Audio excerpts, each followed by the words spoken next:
Salut Xavier, salut Loris. Alors aujourd'hui on se retrouve pour un nouvel épisode de Bourse Écomote et on va parler d'un sujet dont on a déjà rapidement parlé dans un ancien épisode du podcast qui est celui de l'indépendance financière ou du mouvement FIRE. Donc mouvement FIRE, pour ceux qui ne connaissent pas, FIRE ça signifie Financial Independence, Retire Early, donc l'indépendance financière et le fait de prendre sa retraite plus tôt. Ce que je vous propose aujourd'hui, c'est qu'on parle de ce sujet sous l'angle du quel est le capital qu'il faut pour être FIRE ou libre financièrement.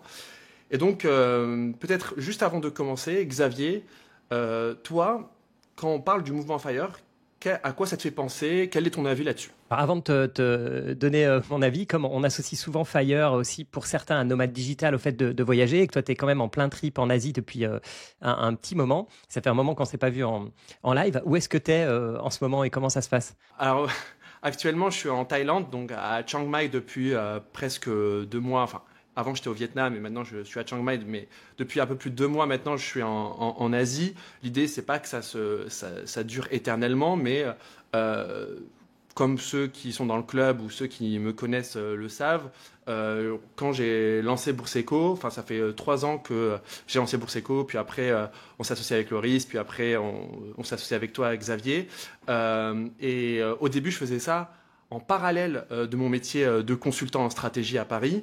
Et puis, ça fait depuis avril 2024 que j'ai décidé de tenter la chance à temps plein de Bourseco. Et donc, j'avais une rupture conventionnelle qui m'a permis du coup de toucher le chômage et de développer l'activité Bourseco.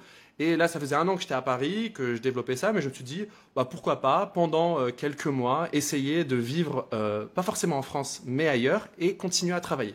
Et c'est exactement ce que je suis en train de faire. Après, maintenant, est-ce que c'est vraiment être FIRE, le digital nomadisme? Moi, je me pose la question, parce que mine de rien, ça demande du travail. Évidemment, hein, ça a ses avantages, mais ça demande quand même de travailler, ce qui n'est pas forcément le cas, en tout cas pour la majorité des gens qui nous écoutent, j'imagine, du fait d'être libre financièrement. Moi, demain, enfin, j'arrête de bosser, bah, je peux plus subvenir à mes besoins. Et toi, du coup, Xavier, toi, est-ce que tu penses que le fait d'être digital nomade, c'est être FIRE? Mais c'est pour ça que je voulais te poser la question, parce que derrière ce truc de FIRE, en fait, tu as plein de gens qui ont des buts différents. Tu as des gens dont le but, c'est d'être rentier. Tu vois, c'est ce que tu dis, c'est la définition stricte, quoi. Donc, rentier, c'est je suis dans le canapé toute la journée et il y a l'argent qui tombe. Mais j'ai l'impression que FIRE, c'est un peu différent de ça, parce que le terme de rentier, il existe depuis toujours, tu vois. Il y a ça, il y a des gens qui veulent plus de chef et qui veulent être libres, tu vois, c'est le côté libre. Ça, c'était mon cas. C'était plus ça que je voulais. Tu as des gens qui veulent voyager, mais comme tu dis, tu peux voyager tout en travaillant. Donc, finalement, tu as tellement de buts différents que FIRE, pour moi, ça regroupe plein de gens qui sont très différents. Et ça va du rentier au freelance qui travaille à Chiang Mai en Thaïlande, tu vois, par exemple. Je sais pas, toi, Loris, c'est quoi ta vision du FIRE? En fait, le FIRE, comme tu l'as dit, il y a quand même de nombreux profils. Et effectivement, moi, quand même, dans le FIRE, hein, c'est ce qui revient, c'est quand même un complément de revenu grâce au capital. Et donc, aujourd'hui, oui, Abdallah, toi, c'est clairement un job à temps plein que tu fais en soi. Sauf que tu peux te balader dans le monde où t'as pas de chef, hein. Donc c'est quand même le gros avantage, mais effectivement, je trouve qu'aujourd'hui, on associe souvent, on va dire les digital nomades au mouvement FIRE, mais c'est pas forcément lié pour moi. Et surtout, ça demande quelque chose qui est quand même dur à avoir, c'est du capital, hein. On va en rediscuter, mais avoir du capital, notamment en France, si on n'a pas commencé tôt, ça peut être difficile. Et moi, je voulais te poser ta question, Xavier, dans ton cas. Est-ce que tu te considères un peu FIRE ou pas du tout? Ouais, moi je me considère complètement FIRE en fait, mais parmi les gens qui sont FIRE, je connais personne qui fait rien. C'est ça le truc, c'est que on associe souvent l'un à l'autre. Mais moi, quand j'ai pris pour refaire un peu d'historique comme tu l'as fait pour toi, Abdallah, moi j'ai eu des jobs dans la finance, donc j'ai beaucoup de bol. Enfin, je vais pas tout mettre sur la méritocratie et tout. Il faut avouer que beaucoup de chance aussi. Donc moi j'ai eu des jobs qui payaient bien et tôt. J'ai jamais augmenté mon niveau de dépenses en fonction de mon niveau de revenu. Mais bon, ça, c'est une question de personnalité aussi. Et donc, à, on va dire, 40 ans à peu près, je me suis dit, bah là, j'ai assez de patrimoine pour, entre guillemets, ne plus travailler. Je dis bien le entre guillemets, je pense qu'on y reviendra plus tard.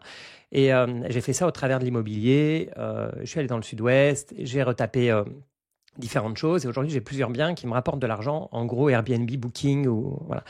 Donc là où je me considère comme FIRE, c'est que si aujourd'hui, je veux ne rien faire et tout déléguer, ce qui n'est pas le cas aujourd'hui, si je voulais tout déléguer, je pourrais ne rien faire du tout. La réalité, c'est qu'en fait, l'immobilier, c'est quand même pas des actions. Et même si je passais par une conciergerie, aujourd'hui, j'ai des femmes de ménage, tout ça, donc j'ai une grosse partie des délégués qui est déléguée, mais je réponds parfois aux messages, ou ma femme, peu importe. Donc, il y a toujours une petite partie de travail. Mais techniquement, si je voulais, je pourrais tout déléguer. Donc, je me considère FIRE. Mais après, je veux dire, il faut bien occuper ses journées.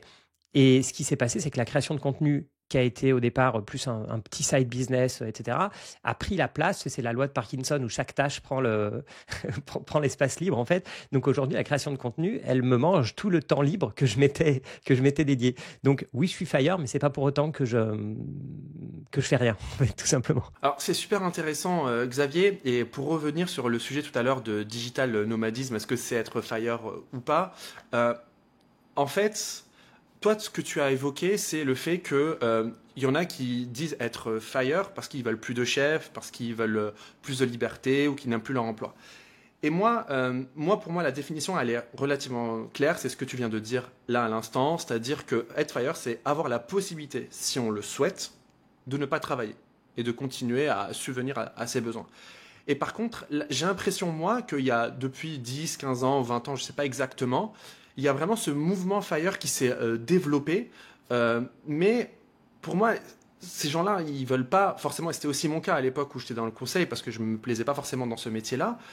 L'idée, c'est pas tant d'être rentier, comme tu l'as dit. L'idée, c'est juste que ils ne trouvent plus de sens, ou ils s'ennuient, ou voilà, ils n'aiment plus leur travail globalement. Et en fait, le sujet plus large derrière le FIRE, pour moi, hein, selon moi, c'est le fait qu'il y a une vraie crise en fait dans le monde du travail aujourd'hui, en tout cas dans certains métiers.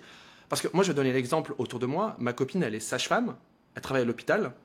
Elle s'est jamais demandé à devenir un jour FIRE parce que tout ne va pas bien à l'hôpital, on est d'accord. Hein.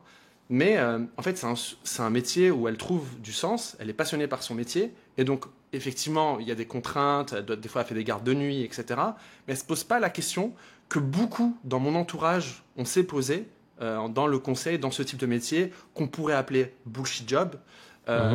Et donc, pour moi, en fait, c'est deux sujets différents. FIRE, c'est le fait de pouvoir subvenir à ses besoins.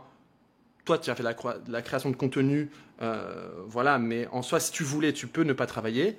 Versus cette crise un peu du monde du travail, où les gens, en fait, ont envie juste de faire autre chose. Et moi, c'est un peu ce dans quoi j'étais.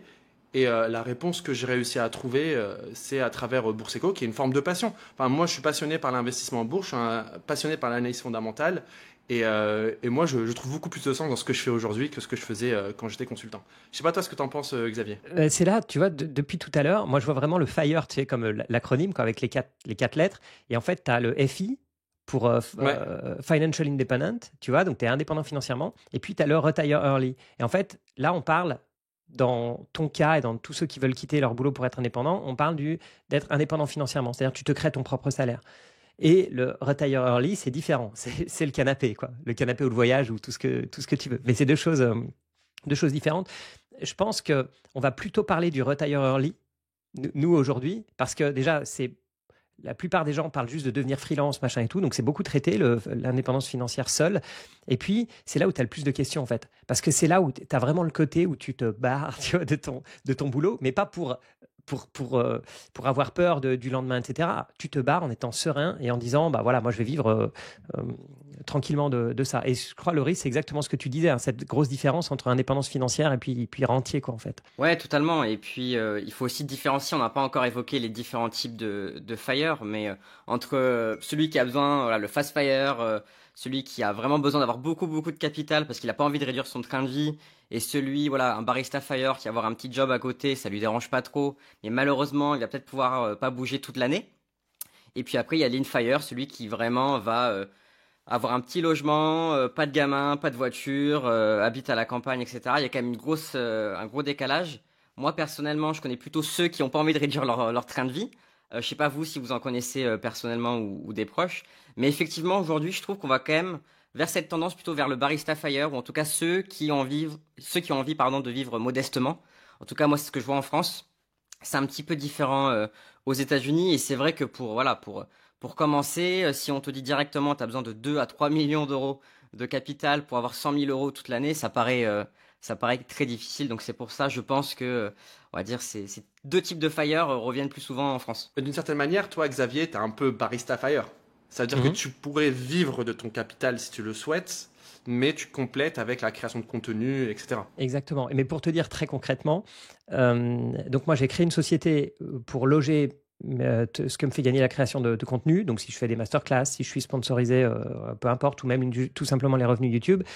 Et je me verse vraiment le minimum de salaire pour pouvoir cotiser à la sécurité sociale, ne pas avoir à payer la taxe rentier Puma, etc. Donc, ça gonfle, en fait, dans l'entreprise. C'est placé en bourse à 100%. Donc, c'est ça qui est marrant. C'est qu'en fait, et c'est ça qui est sympa aussi avec le Barista Fire, c'est que, bon, moi, j'ai la chance justement d'être, comment on dit, Fat Fire, je sais Fat Fire, ouais. Fat Fire, voilà.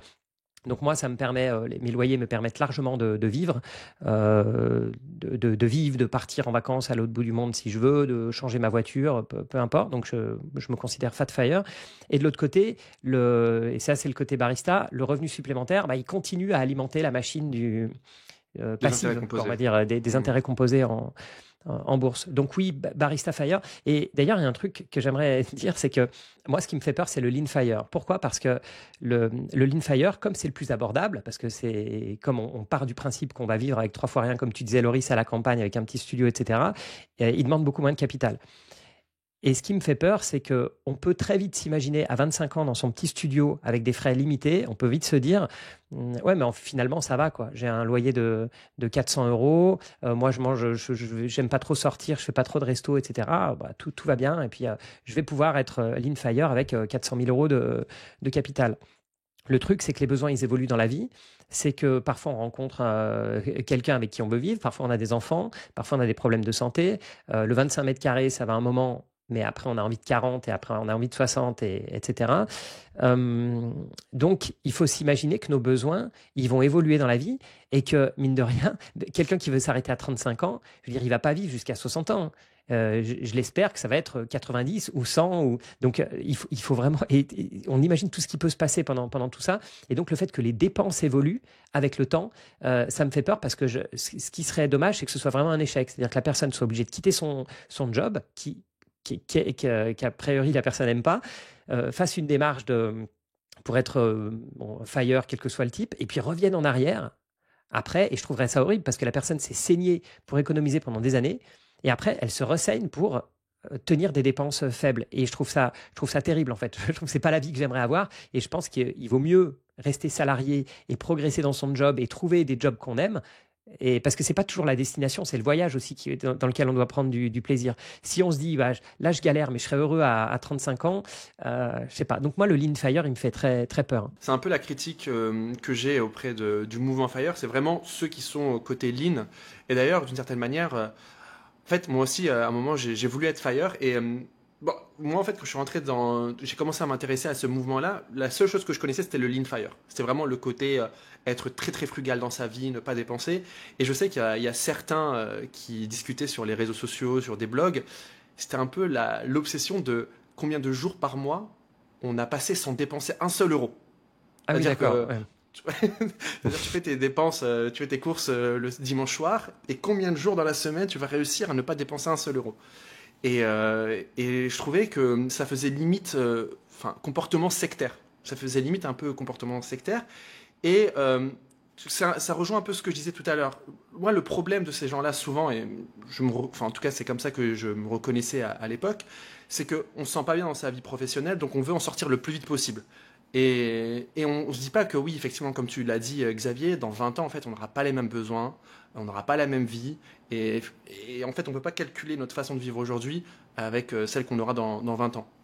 Donc, moi, je suis très à l'aise le côté barista fire, l'idée de se créer un capital qui nous assure une forme, pas de liberté financière, mais de sécurité financière. C'est-à-dire qu'on ne manque de rien, quoi qu'il arrive. Mais par contre, le côté vraiment lean fire, où je vais vivre de façon très, très frugale, Moi, je trouve que c'est dangereux. Et puis, de façon un peu plus philosophique, j'ai envie de dire, c'est dommage de gâcher un peu ces années de jeunesse, pardon. On a 25, 30 ans, 35 ans, où vraiment on sort jamais, où l'idée c'est vraiment de manger des pâtes au pesto tous les soirs, pour un objectif qui potentiellement ne sera pas le même dans 10 ans. Je sais pas toi, Loris, toi qui es plus jeune, je sais pas ce que... On va dire que c'est lorsqu'on voit un peu ce mouvement Fire à la télévision, dans les médias, c'est souvent, moi je trouve, le Lean Fire qui ressort, parce que c'est souvent la critique qui va être émise. C'est ces jeunes qui restent chez leurs parents, qui sont un peu des picsous et qui profitent pas forcément de la vie comme on pourrait l'évoquer aujourd'hui, mais qui peuvent qui peuvent vivre comme ça. Il y a pas de souci, mais c'est souvent ce qu'on va voir le plus. Et en vivant à Paris, moi j'en ai rencontré deux trois des Fat Fire. En fait, voilà, effectivement, là ça change parce que c'est souvent soit des entrepreneurs qui ont vendu leur boîte, qui ont plus envie de faire ça, soit des gens qui, comme tu l'as dit, Abdallah, en fait, dans les métiers un peu bullshit, donc la finance, le conseil, souvent il y a une perte de sens dans ce qu'on fait. Et donc en fait, on avait quand même des hauts revenus, donc on a pu se créer un patrimoine. Et souvent, lorsqu'on était en finance, on n'est pas trop mauvais dans ce milieu-là. En tout cas, je l'espère pour les clients. Sur les années passées, je sais que c'est pas toujours le cas. C'est pas toujours le cas. Ouais, je suis pas convaincu moi. Au contraire, je suis d'accord. J'en dirai un mot après justement sur ceux qui ont des gros salaires. Donc voilà, en fait, aujourd'hui, voilà, celui qui n'a pas des hauts revenus, qui n'a pas d'héritage ou qui a quasiment très peu de capital, il va regarder quelques vidéos YouTube qui vont lui dire tu places 500 000 euros par mois, dans 15 ans tu pourras partir. Mais effectivement, moi ça me fait peur. En fait, ça me fait peur les projets de vie qui sont basés sur des hypothèses. Je trouve ça relativement dangereux et heureusement et malheureusement la vie, il y a plein de choses qui se passent et il pourrait avoir très bien, par exemple, voilà, il y en a qui vont placer en bourse, il y en a qui vont placer sur l'immobilier, d'autres sur du stablecoin, donc ou du crowdfunding. Il y a plein de choses qui peuvent être faites en tant que Fire. Et effectivement, s'il y a un souci, par exemple sur une part de SCPI ou il y a une action que vous avez en bourse où il y a un crack, c'est vrai que c'est pas pareil. Donc moi je suis quand même prudent sur le mouvement Fire et si je devais être Fire, mais c'est mon avis, et ceux qui nous écoutent, je suis très curieux de vous voir en commentaire, nous dire vous, est-ce que vous avez un objectif ou si vous l'êtes déjà. Je préfère être prudent que trop agressif sur mes targets, mais en tout cas c'est pas quelque chose qui m'intéresse parce que j'adore bosser. Xavier, tu voulais réagir Ouais, je voulais dire un truc. Au final, si on regarde autour de nous, des Fire, il y en a très très peu. Globalement. Et pourquoi il y en a très peu? C'est parce que, tu l'as dit Loris, entrepreneurs, si on prend Fat Fire, donc tu as des entrepreneurs et puis tu as des salariés avec des gros salaires. Les entrepreneurs, c'est des gens qui se bougent, c'est pas des gens qui vont... Et il faut qu'ils créent. Donc en gros, c'est rare que quelqu'un qui a créé sa boîte, qui a eu un gros succès et qui la vend à 35, 40, 45, 50, qu'après il se tourne... 60 ans, ouais. Ouais, exactement. Souvent, ils ont fait... Et puis même à 60 ans, c'est pas du genre à s'arrêter non plus, ou alors c'est que ça les a épuisés. Mais c'est assez rare. Et après, ça dépend, excuse-moi, vas-y. Ça dépend, mais je sais, dans le club, il y a certaines personnes qui ont vendu leur boîte et aujourd'hui, en fait, on fournit beaucoup d'efforts et ont peut-être sacrifié une partie de leur vie familiale pendant 10, 20, 30 ans, qui aujourd'hui se disent, bon, c'est bon, voilà, je préfère ralentir un peu. Mais c'est vrai, là où je te rejoins, Xavier, c'est vrai que souvent, les entrepreneurs, ils n'arrivent pas à faire rien du tout. Ils feront toujours quelque chose, soit ils se concentreront sur leurs investissements, soit quelque chose. Voilà, mais voilà, je préférais juste t'arrêter là-dessus. À la limite, non mais t'as raison. À la limite, entrepreneur, Fat Fire, ça convient bien. Mais moi, je vois dans les gros salaires, en tout cas moi, ce que je vois banque finance, c'est des gens qui ont pas du tout je vais pas dire le mot, faut que je change de terme, mais ils ont pas le courage, on va dire, de se lancer, d'accord? Ils ont été salariés jusqu'à un certain âge. Donc c'est rare de pouvoir, mais bon, admettons à partir d'une trentaine d'années, ils commencent à avoir un petit peu d'argent de côté, mais c'est le moment où tu as la famille, etc., les enfants qui viennent, donc c'est pas trop le moment où tu quittes le salariat, etc. Et puis avec le temps, ils sont endormis, ils sont dans la même boîte depuis 5, 10, 15 ans et ils sont scotchés en fait. Ils n'arrivent pas à sortir de ça. Ils ont peur, ils ont des grosses dépenses, ils ont des gros crédits. En général, c'est plus des crédits que des loyers à ce niveau-là. Et je vois, ils sont scotchés et ils se maintiennent dans leur poste. Et puis il y a une côté d'ego, de politique où je veux être managing director, blabla. Et moi j'ai remarqué que Les gros salaires, ils ont du mal à partir parce qu'ils ont ces grosses dépenses. Et les petits salaires, ils rêvent de quitter leur job aussi, mais ils galèrent à avoir le capital, comme disait Loris au début. Donc je trouve que c'est vraiment un exercice difficile de l'indépendance financière. Je suis d'accord avec toi. Moi, je trouve que le gros piège, et d'ailleurs, c'est une des premières choses qu'on dit aux personnes qui veulent devenir FIRE, c'est quand vous augmentez vos revenus, n'augmentez pas votre niveau de vie. Et le truc, c'est que la majorité des gens, c'est pas quelque chose d'instinctif. La majorité des gens, ils gagnent plus d'argent, ils dépensent plus.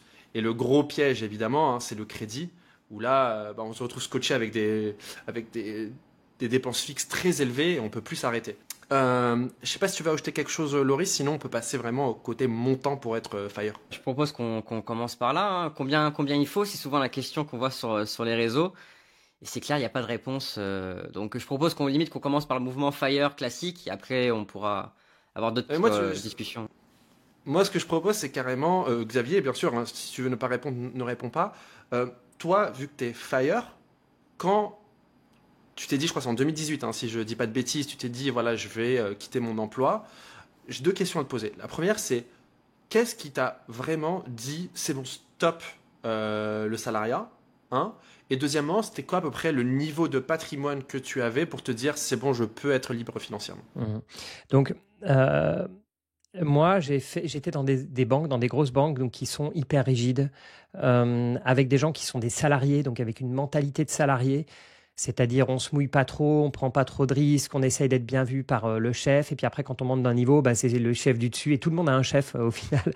Et même le responsable du pays, j'étais en Suisse à l'époque, même lui, il va reporter à Londres, etc. Tu vois, tout le monde. Et si c'est même le CEO salarié, lui, il répond aux actionnaires, etc. Donc, tu es enfermé dans ce truc-là. Et puis, j'avoue que j'avais une certaine peur de la fin de carrière.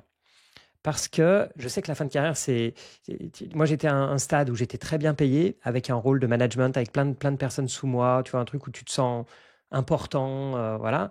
Mais la fin de vie, la fin de carrière, pas la fin de vie, pardon, elle est vite compliquée. Elle est vite compliquée. Comme j'avais beaucoup d'employés, j'ai eu à gérer des gens qui arrivaient à 50, 55 ans. C'était compliqué. Parfois, qu'on a dû dégrader, baisser de salaire, c'était ça. Ou tu vois, des gens qui sont plus à jour aussi techniquement. Voilà. Je me sentais plus appartenir à ça. Donc après, et c'est pour ça que Loris a raison quand il n'y a pas de réponse sur le montant. Moi, j'ai regardé combien il me faut par mois. Et je pensais que le minimum, c'était aux alentours peut-être de 3 000 euros. Mais j'avais conscience qu'à ce niveau-là, il me faudrait quelque chose d'autre pour être confort, en fait, pour être fat fire. Tu as 3 000 euros, tu n'es pas fat fire. C'était le minimum, on va dire. Donc moi, la manière dont j'ai calculé ça, c'est que je me suis dit, je vais prendre une partie de mon capital pour en vivre et je vais prendre le reste de mon capital pour continuer à faire des petits, on va dire. Parce que moi, mon but, c'était pas de tout mettre en immobilier. Moi, j'adore la bourse et plus je peux laisser en bourse, mieux c'est. Donc moi, j'ai pris une partie de mon capital qui va être, on va dire, plus d'1 million, mais pas beaucoup plus. Voilà, on va dire, pour situer à peu près. 1 million avec du crédit bancaire ou seulement de ta poche? Quasi pas. On va dire, si on enlève le crédit, on peut dire que ça tourne autour d'1 million ou voilà, un petit peu plus d'1 million. Mais il y a en fait, parmi les choses qui sont importantes, c'est est-ce que tu peux avoir ta résidence principale ou pas? Parce que moi, en plus, j'ai ma résidence principale, tu vois, donc tout de suite. Et puis, ensuite, une fois que tu as ce montant-là, moi, je loue j'ai fait de la location saisonnière qui demande un peu plus de travail, mais qui est beaucoup plus rentable. Donc, moi, si j'ai une rentabilité par rapport au prix de départ, par exemple, qui va plutôt être autour de 15% par rapport au prix de départ. Mais évidemment, avec ce que j'ai fait depuis, ça vaut beaucoup plus maintenant. Donc, ma rentabilité, si je devais acheter ce que j'ai aujourd'hui, ça me coûterait beaucoup plus cher. Et donc, c'est pour ça qu'en termes de montant, si tu fais le calcul, on va dire 12-15% sur un montant qui est un peu supérieur à 1 million, tu vois à peu près que voilà, je me considère fat fire, quoi, dans le sens où les loyers représentent, je préfère donner une fourchette basse, mais on va dire voilà, bien plus de 10 000 par mois. Donc ça c'est cool. Mais après, et pourquoi est-ce que j'ai choisi l'immobilier? C'est parce que là, on est dans des pourcentages qui sont de 12, tu vois, on va dire 12-15%. Mais pour moi, si tu commences à partir sur de la bourse, déjà, tu as la règle des 4%, mais qui pour moi vaut ce qu'elle vaut, c'est-à-dire pas grand-chose. Si tu veux pas prendre de risque, il faut plutôt être à 3,5. Et dans mon sens, pour moi, il vaut mieux être même regarder le rendement des titres. Tu vois, le rendement des titres, ça veut dire quoi? Ça veut dire que de ne pas avoir à vendre et pour moi, si quelqu'un qui aurait un capital boursier, il faudrait plutôt être autour de 2%. tu vois. Donc, ça veut dire que pour moi, j'aurais pu tout laisser en bourse, ce qui aurait été cool, mais j'aurais eu des revenus qui étaient beaucoup plus faibles. Donc, mon capital aurait sûrement continué à s'apprécier de manière bien plus importante. Mais pour toucher la même chose qu'aujourd'hui, il aurait fallu que je mobilise plus de capital, si tu veux. Alors là, franchement, il y a plein de questions que j'ai envie de te poser. Tu parles d'à peu près 12-15% de rentabilité. Là, on est d'accord que tu déduis tes charges, notamment les femmes de ménage, etc. Ouais, on va plutôt être à 12, on va dire, si on déduit, ouais, 10-12, si on déduit tout. Ok, et avant impôt aussi, j'imagine. Avant impôt, oui. Ouais, avant impôt. Ok. Pour parler très concrètement, ouais, bon, on va pas rentrer dans le sujet des impôts, ce serait long. Mais les impôts, je paye pas tant que ça. Je paye même pas, ouais, pas tant que ça. Mais c'est intéressant ce que tu dis, Xavier. Après, pour préciser dans ton cas, ça te prend quand même du temps vu que tu fais de la courte durée. Hein. C'est pas du tout de la. Et moi, Exactement. je vois beaucoup, voilà.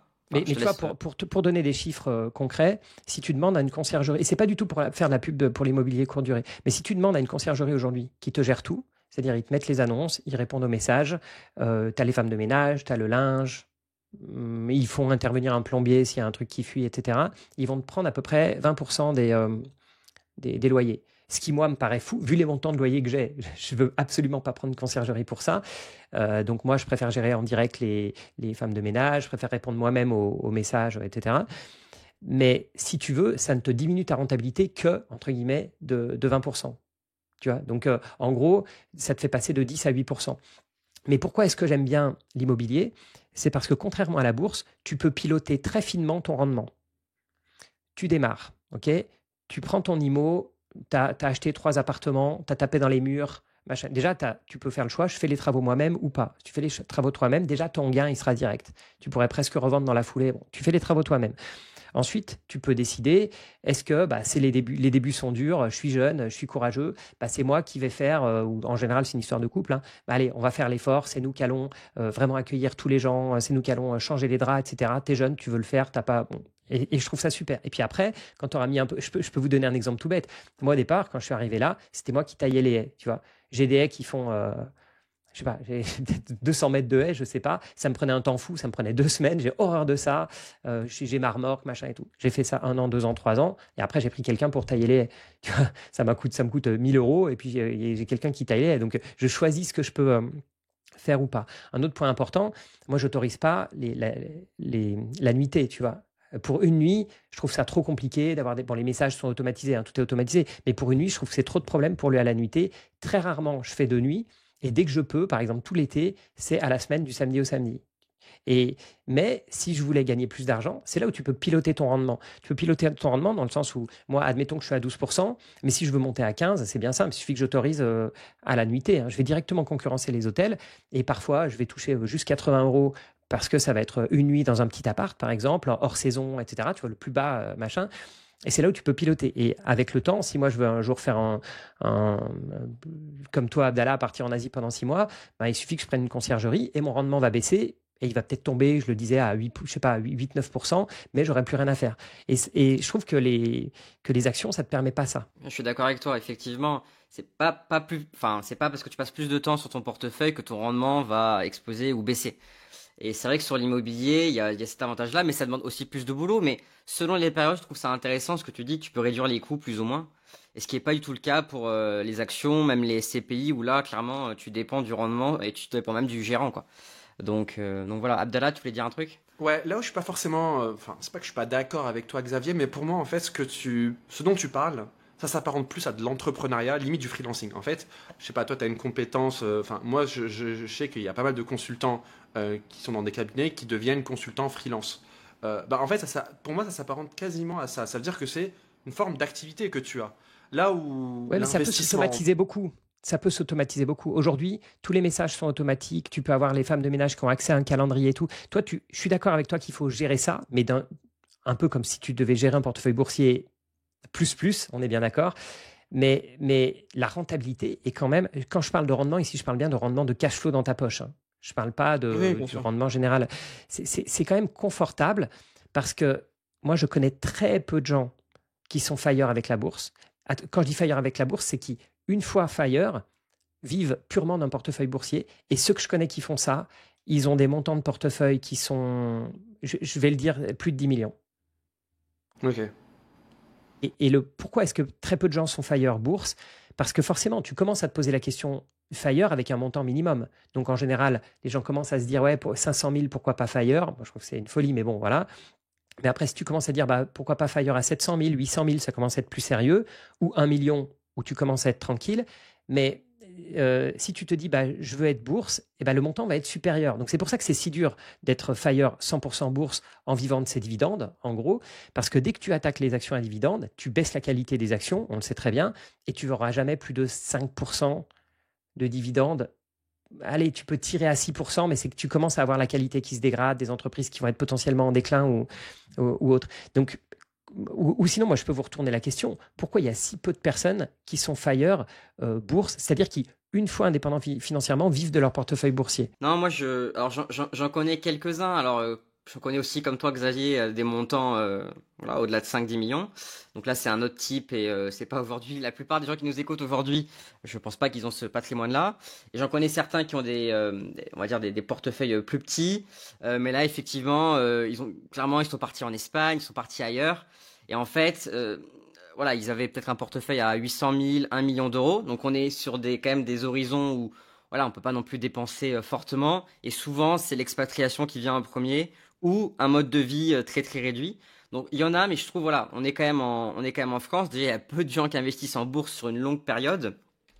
Et puis surtout, il y a quand même, moi je trouve, c'est le souci de la bourse, c'est que si on va en bourse, si on veut gagner de l'argent en bourse, c'est qu'il faut accepter la volatilité. Le souci, c'est que s'il y a beaucoup de volatilité avec son capital, ça peut rapidement être problématique. Et voilà, celui qui a investi sur des actions à dividendes, la plupart le font aux États-Unis parce que voilà, pendant le Covid, en France, la plupart ont arrêté de distribuer. Donc à ce moment-là, ça devient quand même relativement difficile. Et donc moi, voilà, ceux qui veulent partir tôt, bah, la bourse c'est pas du tout l'idéal. Clairement, je pense qu'il faut faire du levier et aller plutôt sur l'immobilier. On est d'accord. Après, pour ceux qui ont un rythme de vie relativement faible, qui sont prêts à s'expatrier dans des pays on va dire, qui coûtent moins cher. Et À Chiang Mai. voilà, en Thaïlande, non, mais on en voit beaucoup qui partent en Vietnam, en Thaïlande, au Portugal, en Espagne. Pourquoi pas? Mais effectivement, voilà, si vous avez des enfants, il y en a peut-être qui vont faire des écoles, peut-être que vous voulez dépenser un peu plus. Donc, moi, je trouve ça quand même très difficile aujourd'hui de faire que de la bourse, mais je suis sûr, parmi ceux qui nous écoutent, il y en aura. Je suis très curieux d'avoir leur retour d'expérience, même ceux qui ont traversé les crises, 2008, s'il y en a depuis très longtemps, 2008, 2020. Parce que je pense qu'à ce moment-là, ça reste difficile lorsqu'on a un patrimoine relativement faible pour du FIRE, hein, en dessous d'1 million, quoi. Là où je suis d'accord avec toi, Xavier, c'est que quand on fait de l'immobilier, on détient globalement 100%. C'est-à-dire qu'on est maître de ses décisions. On peut détenir avec, j'imagine que tu détiens avec ta conjointe. Enfin, bref, en tous les cas, on est globalement propriétaire de ce qu'on détient. Là où en bourse, en fait, on est investisseur et on dépend des décisions du management. Et c'est pas la même chose. Et c'est pas la même chose. Et ce que tu as dit, Laurie, c'est super important pour ceux qui veulent vivre du coup des dividendes en bourse. C'est que en Europe, par exemple, en 2020, effectivement, il y a pas mal d'entreprises qui ont coupé leurs dividendes ou qui l'ont réduit. Et donc forcément, en fait, moi personnellement, si je devais vivre des dividendes, en fait, j'investirais uniquement sur des entreprises à dividendes ultra solides. Mais ces boîtes-là, elles versent 2%, c'est le grand max. Je les vois mal distribuer plus. Et après, sinon, on est à la merci de se prendre des boîtes, bon, bien sûr, c'est les extrêmes, mais des Nexity, des Eutelsat qui ont coupé leurs dividendes, ça c'est le pire scénario qui puisse arriver si on vit de ces dividendes. Dernièrement, même aux États-Unis, il y a des entreprises qui ont coupé leurs dividendes. Je pense c'est Walgreens, je crois. Ouais, c'est Walgreens qui a coupé son dividende. Intel aussi l'a coupé dernièrement, enfin il y a 2-3 ans, je sais plus. Donc c'est super important d'investir sur des entreprises dans lesquelles on peut dormir tranquillement en sachant qu'on récupérera notre dividende. Et donc là, forcément, on est obligé de réduire notre rendement. Là où effectivement, comme tu l'as dit, Xavier, dans l'immobilier, c'est comme dans l'entrepreneuriat ou le freelancing plutôt. On est plus maître de ses décisions et donc on peut plus piloter en fait les décisions et donc le rendement. Non mais justement, moi je suis 100% d'accord avec ce que vous dites. C'est pour ça que moi j'ai fait ce choix parce que là je parle pas du tout bourse, mais justement moi j'ai fait ce choix je me suis posé et je me suis dit, voilà, je vais prendre une partie de mon patrimoine et je vais maximiser le rendement. ce sera la partie IMO, c'est ça qui me sécurise. Et là, je décide de piloter ça comme un projet entrepreneurial. Je n'ai jamais dit que c'était du passif, du revenu passif, bien au contraire. Mais comme je disais, je me considère FIRE parce que je sais que je peux ne rien faire si je veux. Et ce qui me rend de l'autre côté, c'est un peu comme la barbell stratégie, là, comme les haltères avec deux poids. Donc moi, j'ai besoin de quelque chose qui me crache du cash flow beaucoup, d'un côté. Et sur l'autre partie, ce qui est génial, c'est que sur la partie bourse, justement, j'ai absolument pas besoin de cash flow, j'ai pas besoin de vendre pour vivre mes actions ou de toucher les dividendes, etc. Et c'est ce qui me permet d'avoir, selon moi, la meilleure stratégie boursière qui est investisseur dans des entreprises quality, très long terme, etc. Je ne regarde pas le dividende quand j'investis et je serais mal, en fait. Je crois tout simplement que un portefeuille 100% bourse, je serais mal. Mais même des choses comme le taux de change. Il faut se rendre compte que quand tu commences à avoir 70% d'exposition sur le taux de change, quand c'est ton patrimoine vraiment ce qui te fait vivre, bah là, il faut des stratégies de couverture, il faut quelque chose. Tu peux pas. Moi, aujourd'hui, je suis très content. Je vis avec un gros risque de change en dollars, j'ai aucun souci. Mais je pense que c'est des questions qu'il faut vraiment traiter sérieusement. À moins que tu aies 10 millions et plus, dans ce cas-là, de toute manière, tu n'auras jamais de soucis. Tu vas jamais finir dans la rue. Mais si tu as un truc un peu intermédiaire, comme moi, on va dire entre 1 et 10, bah c'est vrai que moi, c'est la stratégie que j'applique et je suis hyper à l'aise et je dors très très bien. Et moi j'ai une question, de temps en temps je me balade sur Reddit, et sur Reddit c'est vraiment un sujet qui revient souvent, hein, le FIRE. Et souvent les premières questions c'est des petits jeunes qui ont envie de devenir FIRE à 40-45 ans. Qu'est-ce que toi Abdallah, Xavier, vous avez envie de... Qu'est-ce que selon vous est la bonne stratégie? Est-ce qu'il faut prendre il faut faire x25 pour avoir 4% de rendement? Des fois on dit 33 fois ses dépenses. Est-ce qu'il faut faire de l'immobilier, de la bourse? Qu'est-ce qui vous paraît le plus simple aujourd'hui pour un jeune, qui aura une vie normale, peut-être qui sera marié, 1 ou 2 enfants, qui n'a pas forcément envie de partir de France, peut-être qu'il restera en France mais il partira de Paris, parce qu'effectivement, si on a déjà une résidence principale sur Paris, on est rapidement à 1 million. Hein, donc selon vous, qu'est-ce qui est aujourd'hui pertinent? Il y a aussi, on n'en a pas trop parlé, mais il y a l'obligataire qui revient. Est-ce que ça peut être une stratégie dans le FIRE? Voir le stacking pour les crypto-monnaies. Moi je sais pas, qu'est-ce que vous en pensez de tout ça? Peut-être qu'on va commencer par toi, Abdallah. Toi, si tu devais devenir FIRE, qu'est-ce que tu ferais de ton côté? Bah déjà, je pense que c'est très relatif au niveau de revenus qu'on a. Si on peut mettre, je sais pas moi, 5 000 euros, supposons, 5 000 euros de côté et l'investir en bourse, pour moi la bourse, ça peut faire sens. Et donc il y a quel est le revenu qu'on peut investir, et 2, quel est l'horizon de temps dans lequel on veut devenir FIRE. Clairement, pour moi, pour la majorité des gens, ça veut dire ceux qui épargnent entre 300 et 1000 euros par mois et qui ont un horizon de temps pour devenir FIRE de 15-20 ans, qui pour moi est à peu près le profil un peu type de la personne qui veut devenir FIRE, je trouve qu'il n'y a pas mieux que l'immobilier. Mais après, l'immobilier, et moi je suis vraiment attaché à cette définition, pour moi c'est une forme d'entrepreneuriat. Si on veut vraiment avoir des rendements élevés, potentiellement on va faire les travaux nous-mêmes, et donc ça nous prend du temps le samedi, dimanche. C'est une forme de side business en fait. Peut-être pas l'entrepreneuriat, mais c'est du side business. Ça dépend de ce qu'on veut faire. Donc moi personnellement, je me suis déjà intéressé à l'immobilier, et honnêtement, ça m'a très vite saoulé. Et donc je me suis dit, ah non, ça va pas être possible. Soit je trouve un moyen de faire ça de façon extrêmement passive, et je sais qu'il y a des solutions qui existent, notamment des startups type Beanstalk, etc. Soit en fait, je fais un autre side business, ça veut dire du freelancing, je développe une compétence. Je sais qu'il y a pas mal de jeunes aujourd'hui, par exemple, qui font des miniatures sur YouTube, qui font du graphisme, ce type de choses. Et ça, pour moi, voilà, ça fait partie de la partie augmentation des revenus. Et donc, à voir. Donc, si on veut vraiment le profil moyen et on est intéressé par l'immobilier, je pense qu'il n'y a pas mieux que l'immobilier, parce qu'en plus, on n'a pas assez parlé, mais il y a aussi l'intérêt du crédit, du levier bancaire. Maintenant, si on n'est pas intéressé par l'immobilier et qu'on veut vraiment quelque chose de beaucoup plus passif, type ETF, SCPI, etc., comment je le verrais si j'étais dans cette situation-là? C'est que j'essaierais au maximum d'augmenter mes revenus avec des side business, et je les investirais dans quelque chose du type ETF, vraiment sans me casser la tête. Si je veux du passif, ETF, SCPI. Est-ce que tu changerais un truc, Xavier, ou pas du tout? Non, moi je suis en accord avec Abdallah, mais quand on parle d'actifs et tout, il faut vraiment dissocier pour moi où on se situe dans le temps. C'est clair. C'est que si tu as 25 ans, que tu mets de côté tous les mois, etc., 200 euros, 250, 300, peu importe, Enfin, peu importe, non, justement, je vais y revenir.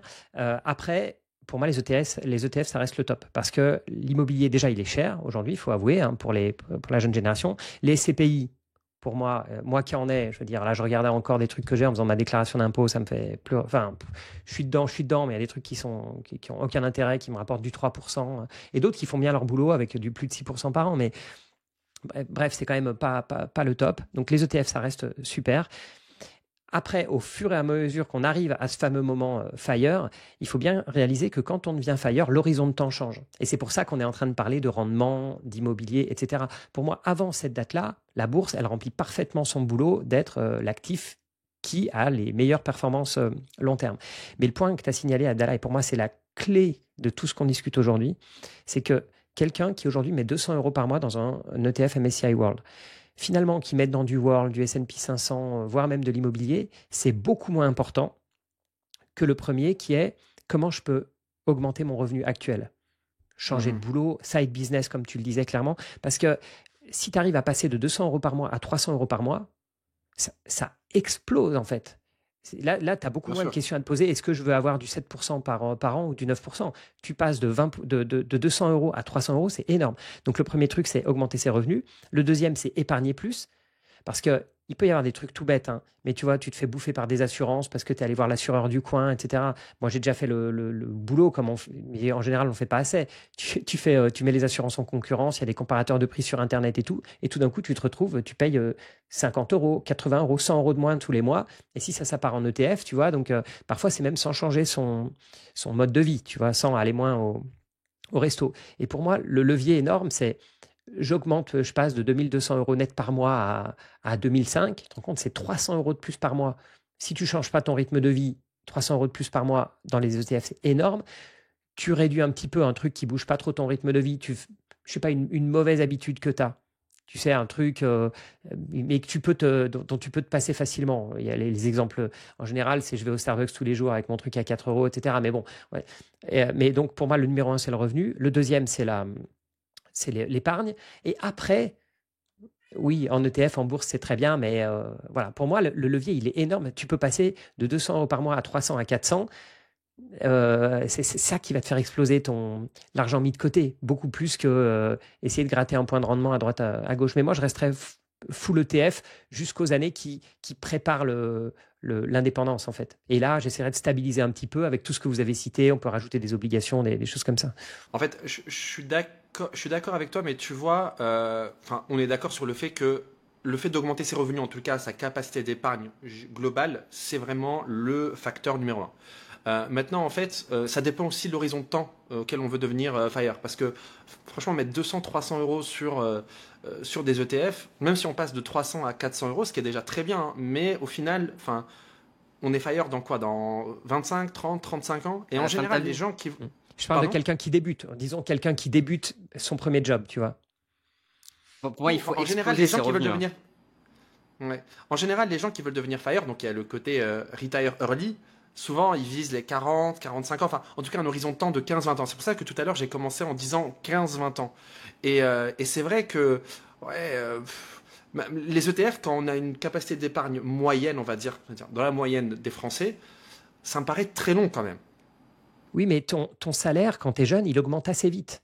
Si tu as fait quand même des études, tu vois ce que je veux dire, si tu arrives à mettre 200 € quand tu es tout jeune diplômé, fraîchement sorti de l'école, etc., et que tu maintiens ton train de vie, ça veut dire que tes 200, quand tu vas être augmenté de 100 € par mois, ça va devenir 300, et ça va devenir 400, 500, et ça va devenir 1000, tu vois.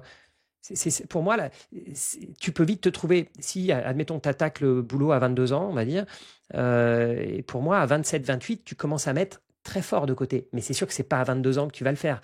Mais quand tu commences à avoir plus de responsabilités, etc., peut-être un peu de variables, et ton variable, tu vois, une prime, un bonus, un truc qui va partir en 13e mois, qui va partir directement en bourse, pour moi, c'est 200 €. Je dis 200 € parce que c'est un truc qu'à peu près tout le monde peut faire. Il peut vite exploser. En fait, autour de moi, donc moi j'ai 29 ans, et autour de moi, je vois bien comment ça se passe. C'est-à-dire que tu commences à 25 ans, je parle des gens qui ont à peu près un profil similaire au mien, donc j'ai fait une école de commerce, classe prépa, donc tu commences avec des salaires qui sont relativement élevés par rapport à la moyenne française, et tu continues à augmenter. Donc au début, oui, tu peux faire 200, 300, 400, 500 € de côté, et puis en fait, tu continues à grandir, Donc tu gagnes en salaire, tu mets plus de côté si tu arrives à limiter du coup l'augmentation de ton niveau de vie. Mais à un moment, tu arrives à 28, 29, 30. Donc là, il y a des dépenses qui commencent à arriver. Donc déjà, le mariage en général. Et moi, je sais que, enfin, autour de moi, quand je vois les gens qui se marient, bah, mine de rien, en fonction du milieu dans lequel on est, bah, on veut mettre pas mal d'argent dans le mariage. Après, il y a d'autres dépenses. On veut être propriétaire de notre résidence principale. Si on vit dans une grande ville, ça coûte extrêmement cher. Et je sais que pour beaucoup de personnes, être locataire, c'est pas une option. Donc, il y a la résidence principale. Après, il y a les enfants. Les enfants, potentiellement, on veut les mettre dans le privé. Donc, mine de rien, en fait, ça commence à devenir difficile d'augmenter, comme tu dis, Xavier, notre capacité d'épargne. Et donc, pour moi, le principal levier, c'est vraiment augmenter ses revenus. Moi, je pense qu'il faut retenir quand même, c'est qu'il y a un aspect, il y a un aspect sacrifice. Moi, je trouve toujours. Hein. Soit, donc, si on veut exposer ses revenus, forcément, il va falloir bosser un moment. Donc, il y a ça. Exactement. Par exemple, si on veut devenir fire à 40 ans, bah, le mariage à 10 000 euros, le voyage de noces, etc., on va pas le faire. Et 10 000 euros, ça n'existe pas, hein, les mariages à 10 000 euros, hein, Loris. Non, mais tu n'as pas encore fait les calculs, Loris. Non, mais là, je parle pour les gens qui veulent être fire, c'est-à-dire qui veulent pas dépenser beaucoup. Mais je sais que c'est entre 30 et 50 000, ça va dépendre. Mais effectivement, si on va dans le sud, qu'on invite toute la famille, oui, on n'est pas sur ces niveaux-là. Mais voilà, même le mariage à 10 000 euros, bah, c'est un coût. Hein, voilà, donc il y a plein de choses. Donc pour moi, c'est quand même le mouvement Fire, c'est un mouvement en tout cas de sacrifice. Il faut que ces sacrifices ne soient pas trop durs. Moi, je pense qu'il y a plein de raisons pour devenir Fire. Et après, voilà, moi j'ai des exemples, j'ai des amis à moi qui sont partis de France pour aller chercher des meilleurs salaires. Je pense notamment au Luxembourg. Il y a des salaires plus sympas qu'à Paris. Ils aiment pas le Luxembourg, mais c'est un choix. Ça leur permet d'épargner plus. Voilà, non, mais il y a plein de choses comme ça. Il y a l'expatriation. Pareil, si on veut devenir Fire, on va peut-être partir de France pour aller ailleurs. Donc, ouais, je pense qu'il y a quand même pas mal de choses qui nécessitent, en tout cas, un sacrifice ou en tout cas une curiosité qui n'est pas propre à tout le monde. Effectivement, si on veut partir tous les week-ends pour aller à Rome, rester dans sa région natale parce qu'on aime sa région natale, je pense que c'est pas l'idéal.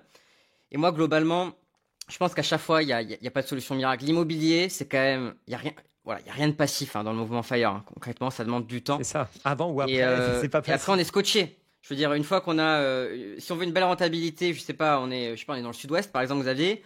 Bah, si tu veux déléguer, enfin, si tu veux partir de là où t'es obligé de déléguer, donc tu baisses ta rentabilité. Donc, l'immobilier, t'es scotché. La bourse, il faut énormément de capital. Moi, je vois de plus en plus de jeunes qui mettent sur les crypto-monnaies, mais un peu ce ticket de loterie. Si ça marche, pour être Fire. Je en vois de plus en plus qui mettent 5, 10 000 euros.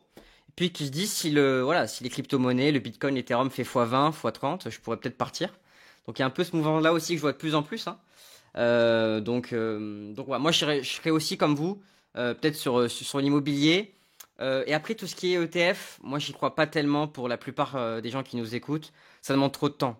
Même si vous allez mettre entre 500 et 1000 euros par mois, oui, ça demande trop de temps. 15-20 ans, je vois à peu près ce qui se passe, c'est pas suffisant. Donc soit vous êtes vraiment dans des métiers à haut revenu, vous pouvez placer, moi j'en vois 2, 3, 4 000 euros par mois, mais ça veut dire que vous gagnez plus de 100 000 euros par an.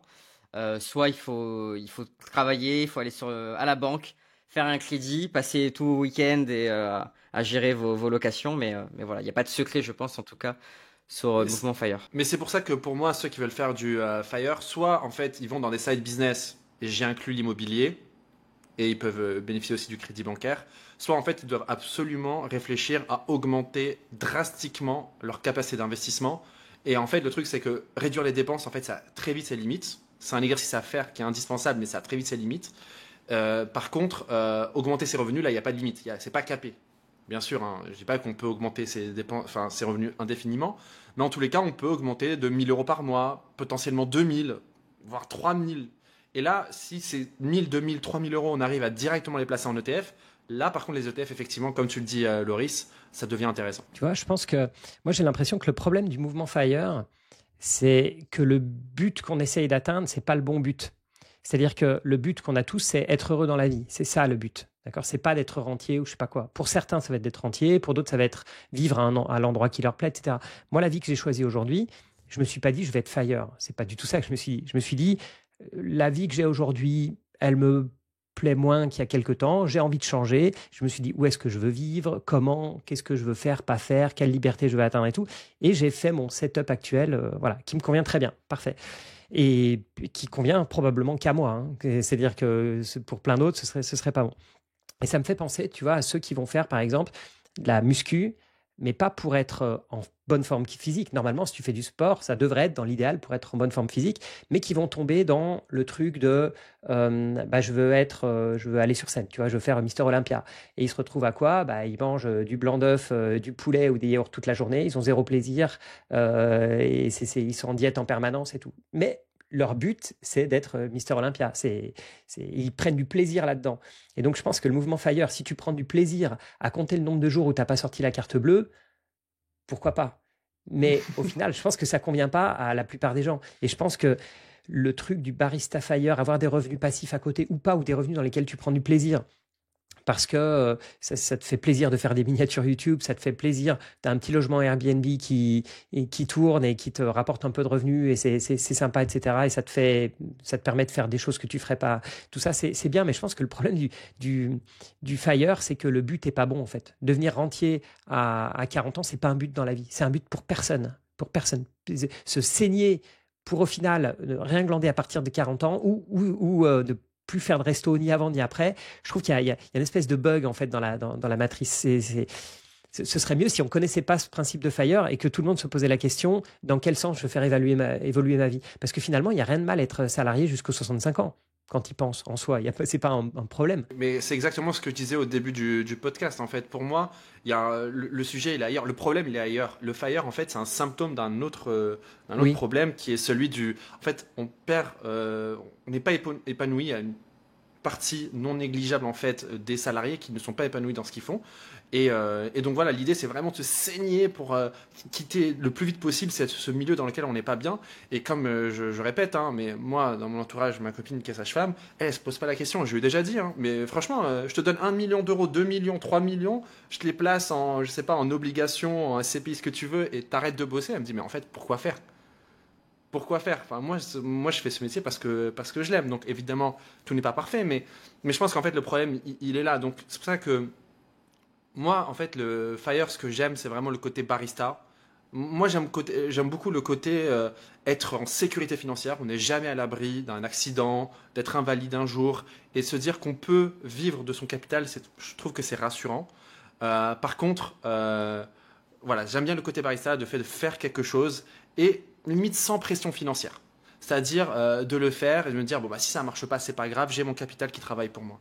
Et c'est vraiment comme ça que je vois le FIRE plutôt que le côté rentier, je ne fais rien du tout. C'est un élément important. Je vais saluer Mounir de Finari, s'il nous écoute, mais c'est souvent un thème qui revient régulièrement, le FIRE. Il prend le portefeuille des abonnés Finari, puis il dit, moi, à 52 ans, je veux partir. Donc il prend sur sa courbe, etc. Et puis il explique, non, c'est pas possible, oui, c'est possible. En fait, on n'en sait rien, concrètement, à la fin. Et parce qu'on prend des hypothèses et on prend des rythmes de vie qui peuvent évoluer fortement. Et voilà, je trouve que ça a été remis à la mode de façon très, très, très abrupte. Et au final, économiser peut-être 50 € en plus par mois ou 100 € en plus par mois, que tu partes à 52 ou 54 ans, c'est pas tellement grave. Et je trouve il y a un peu ce côté noir ou blanc sur le mouvement FIRE. En tout cas, je trouve dans les vidéos ou dans les médias qui est non, moi c'est 40 ans et c'est pas 43 ans. Donc voilà, je pense que le chemin est très très important, voire plus que l'objectif, moi. C'est mon avis à moi. Et je sais que des FIRE seront pas d'accord, mais je vous invite à nous dire ceci en commentaire. Et aujourd'hui, effectivement, on est trop focus sur l'objectif. Ouais, sur la ligne d'arrivée. 45 ans. Voilà. Comme s'il y avait une ligne d'arrivée, alors qu'il n'y en a pas. En fait, la vie, elle continue après. Et c'est souvent bien plus smooth, la transition. Et il n'y a pas ce côté j'arrête, je dis au revoir à tout le monde et puis je sirote des cocktails jusqu'à la fin de ma vie, quoi. Ça marche pas comme ça. Bon, ça fait déjà 1 heure qu'on est dans ce podcast, donc on va essayer d'avancer un peu quand même. Ce que je vous propose, c'est que je vais vous donner un chiffre et vous me dites ce que vous en pensez. Est-ce qu'on peut être FIRE à ce chiffre-là? Je vais commencer. 200 000 €. Xavier. Clairement, impossible. Non. Tu avais fait une vidéo, je me rappelle une fois, sur ce chiffre-là, c'est pour ça que je t'ai posé la question. Moi, j'avais sorti un chiffre, ouais, mais... Tu avais dit 200 000 €, ouais. Ah oui, 500 non, moi j'avais 000 €. Vas-y, arrête, pardon, vas-y. 500 000, on peut commencer à envisager d'être barista.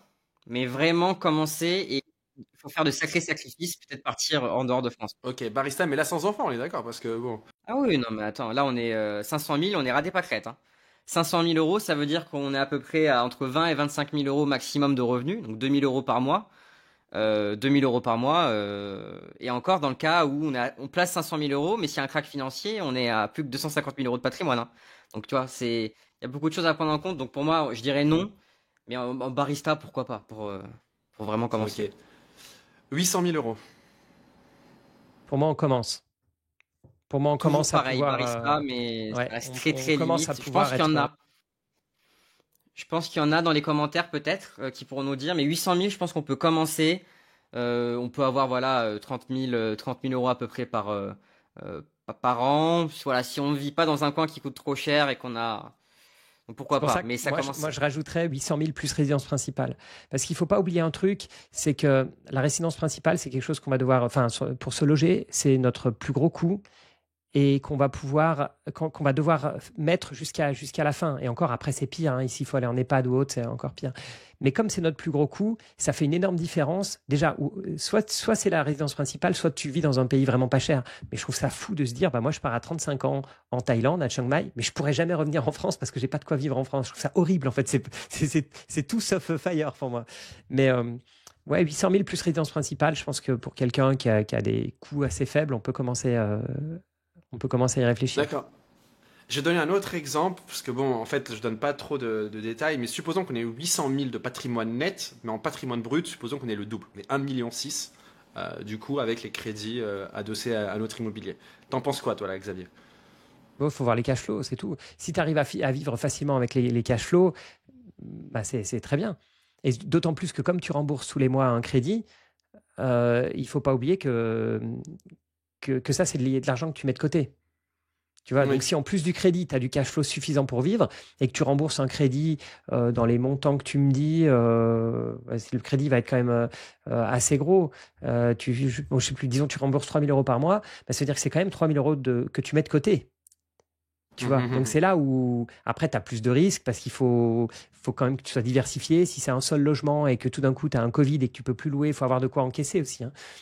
Parce que tu as un Covid et tu peux plus avoir de locataire. Si tu es dans un cas touristique comme moi si j'ai un nouveau Covid et les gens ne peuvent plus bouger pendant 9 mois, moi j'ai zéro revenu pendant 9 mois. Voilà, c'est tout, il faut le savoir, faut connaître les... Mais oui, tu as raison, ça change pas mal la donne. Mais, excuse-moi, je t'ai coupé, hein, mais c'est une très bonne question. Ça t'a impacté, toi, le Covid, niveau immobilier? Un peu, mais pas trop, parce que j'étais encore dans la phase d'installation, de travaux. On louait, mais pas beaucoup. Donc, et puis surtout, j'avais prévu de quoi vivre pendant le temps de tout mettre en place. J'avais de quoi ne rien toucher pendant un moment. Donc, mais j'y pense. Je me dis, j'ai pas de problème, j'ai de quoi vivre largement sans toucher de revenus. Mais c'est vrai que ça se calcule. Et c'est pour ça, quand on parle de liquidité et que je vous disais que voilà, j'avais, je sais plus combien, peut-être 70 000, 80 000 euros de liquidité en permanence, tous les livrets sont pleins, etc. C'est aussi pour ce genre de truc, quoi. S'il y a le moindre pépin, pas avoir à piocher dans les portefeuilles boursiers. Ok, maintenant on passe à 1 million d'euros. Pour moi, c'est possible, 1 million d'euros. On est vraiment c'est un bon chiffre. Ouais. À 3-4%, voilà, on est à 40 000 euros. Ça reste, je veux dire, là, on va prendre vraiment un cas, mais t'habites à Paris, c'est un peu short. Mais t'habites à Toulouse, dans une grande ville même, ou en province, oui, ça se fait largement, je trouve. Surtout que j'arrive pas à croire que quelqu'un qui est dans ce cas-là ne fasse plus rien. C'est ça le truc, c'est que ça m'étonnerait qu'il n'y ait pas un moment qui dise, bah moi j'ai toujours rêvé de faire tel truc et il fait ce tel truc et je sais pas, il fabrique des tables, il vend des tables, tu vois ce que je veux dire, je sais pas, il fait de la sculpture ou peu importe, mais dès que tu commences à avoir un petit revenu qui commence à te rapporter ne serait-ce que 500, 700, 1000 euros par mois, ça change toute la donne. C'est ce qui peut faire le petit plus. Mais après, tu travailles, si c'est un jour par semaine, c'est un jour par semaine. D'accord, après, bon, rien n'empêche de faire potentiellement du bénévolat, de le faire bénévolement.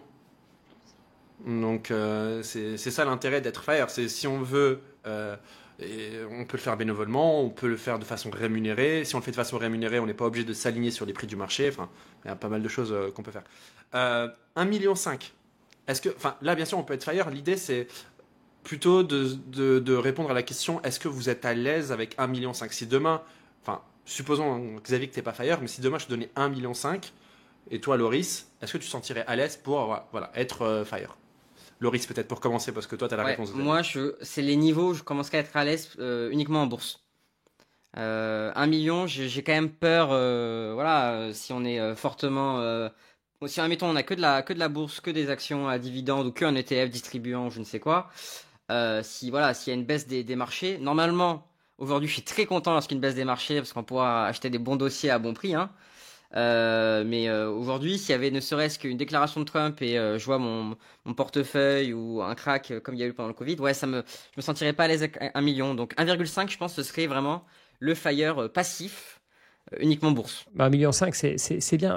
On en revient toujours. Si tu veux tes 100 mètres carrés à Paris pour plus d'1 million, voilà. Mais si on est raisonnable, on va dire, et qu'avec ces 1,5 million, tu as même 500 000 de résidence principale, et après avec ce million, par exemple, tu fais bourse ou IMO, sachant que tu as quand même ta résidence principale de payer. Hein. Donc, après, c'est les factures d'électricité, etc., nourriture, un peu voyage et quelques restos, etc.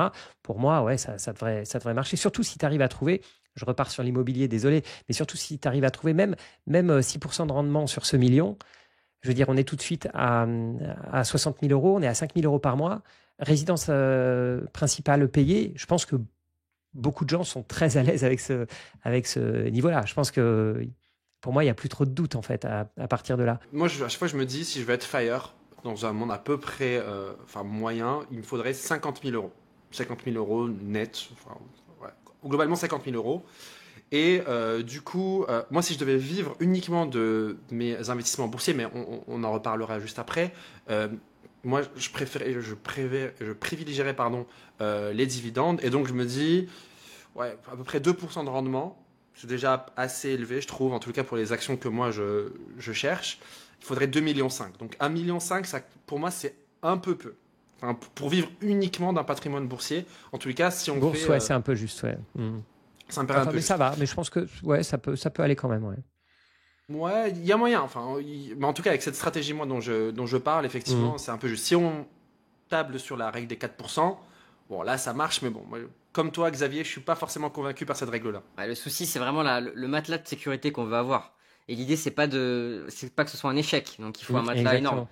Donc je suis d'accord avec toi, Abdallah. C'est vrai que au-delà. Bon, après là, en fait, le souci, c'est que en disant ces montants-là, la plupart des gens qui vont écouter le podcast ou sur YouTube vont se dire, mais 2 millions, 2 millions et demi, oui, ok, très bien, je suis à l'aise, comme je pense 99% des gens, mais il y a très peu de personnes qui atteindront ce niveau-là.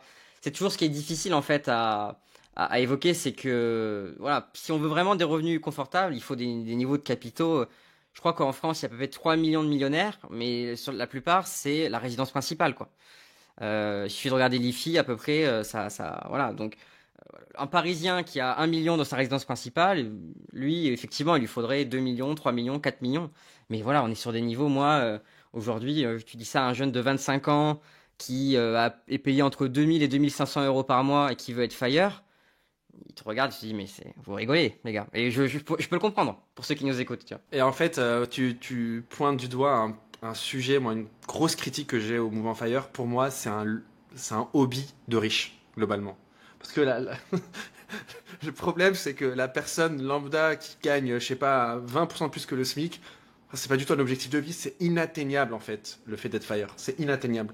Non, et donc c'est vraiment un truc qui revient beaucoup dans les classes aisées. Hein. Et donc voilà. Et aussi le deuxième point, ça rappelle à quel point la capacité d'investissement, c'est vraiment le facteur le plus important. Ou, pour revenir sur ton point, Abdallah, ou trouver un job qui te plaît plus. Si tu as un salaire trop petit pour envisager le FIRE, c'est beaucoup plus simple de, par exemple, je sais pas, suivre une formation, tu vois, parce que ton job te plaît plus, et tu suis une formation pour devenir plombier, tu te mets à ton compte en tant que plombier, ton salaire, il va exploser. Hein, parce que les plombiers, tu te mets plombier, électricien, etc. Aujourd'hui, en tant qu'artisan, vu la demande qu'il y a, il n'y a pas de problème. Hein. Mais déjà, trouver un boulot qui te plaît plus parce que c'est une bonne ambiance, parce que tu aimes ce que tu fais au quotidien, même si c'est pas l'éclate, ça va être beaucoup moins compliqué que de mettre de l'argent sur des ETF pendant 15-20 ans qui vont te donner un montant qui peut paraître élevé sur le papier. On a démarré à 200 000, 300 000, 500 000. À 500 000, tu te dis c'est génial si j'avais 500 000.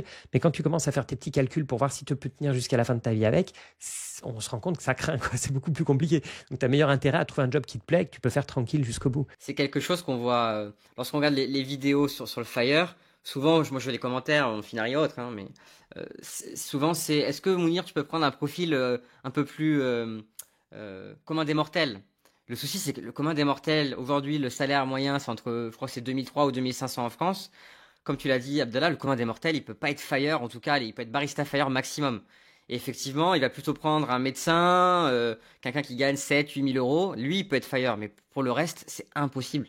Ça, et c'est ce que je retiens, moi, finalement, du mouvement Fire, effectivement, c'est que ça demande de nombreux sacrifices, qui pour certains sont plus ou moins importants. Et soit on fait ce sacrifice-là, soit c'est clairement plutôt un délire de riche, quoi. Déjà, quand on est millionnaire, on est riche, hein, faut être honnête, hein, donc pour Clairement. être Fire, il faut être riche. Mais oui, c'est vrai que quand on évoque ces chiffres-là, c'est sûr que pour ceux qui nous écoutent, mais même pour moi, enfin, quand j'y réfléchis, je me dis, mais en fait, enfin, avoir 2-3 millions de patrimoine, c'est pas quelque chose que la majorité des gens se posent comme question, quoi. Et donc forcément, on est déjà dans une certaine tranche de la société pour se poser ce genre de questions. Donc forcément, c'est un hobby de riche. Ok, juste dernière question vraiment pour finir ce podcast. C'est vraiment le podcast le plus long qu'on ait fait depuis qu'on a lancé le Bourse Écomote.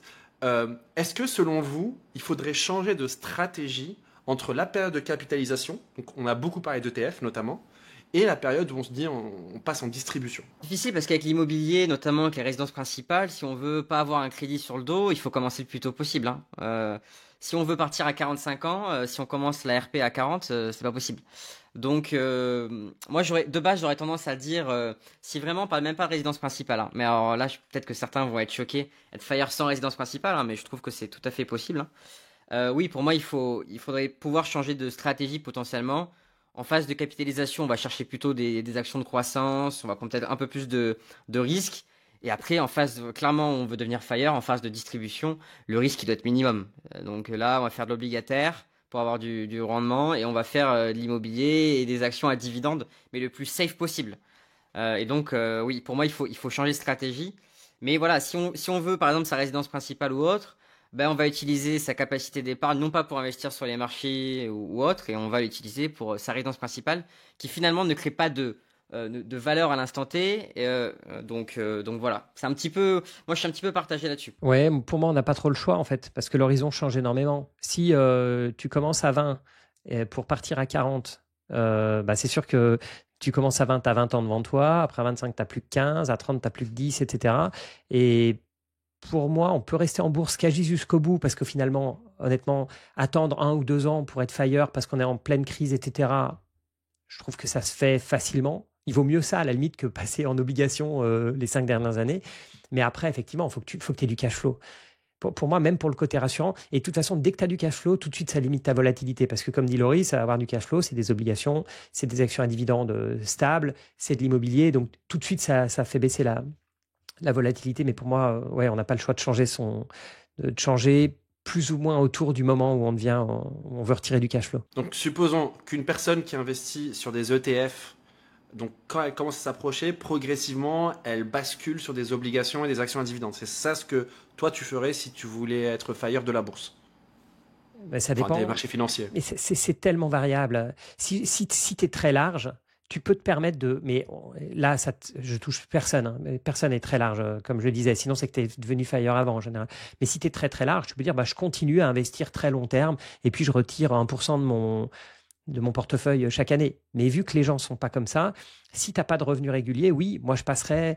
je ne suis vraiment pas fan des obligations. Je crois que je préférais quand même des actions à dividendes aux obligations. Avec la volatilité qu'il y a, le mieux, c'est quand même d'avoir un panel, quoi. Un panel, effectivement, obligations, actions, et puis voilà. Ou basculer en partie en immobilier, mais les SCPI, je le redis, je suis vraiment pas...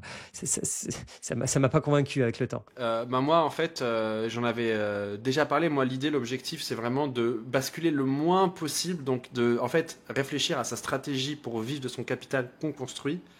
Et donc, c'est pour ça que moi, personnellement, je ne suis pas fan des SCPI, parce qu'en fait, c'est une stratégie de distribution et je ne me vois pas la commencer maintenant.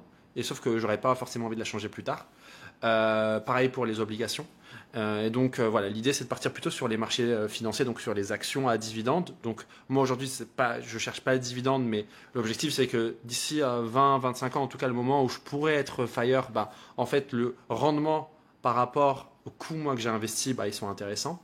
Et puis bien sûr l'immobilier. Franchement, j'aime pas ça, mais un jour je serai obligé de passer par là parce que mine de rien, l'immobilier reste un actif stable avec des cash flows stables et donc qui se prête très bien selon moi au fait d'être FIRE.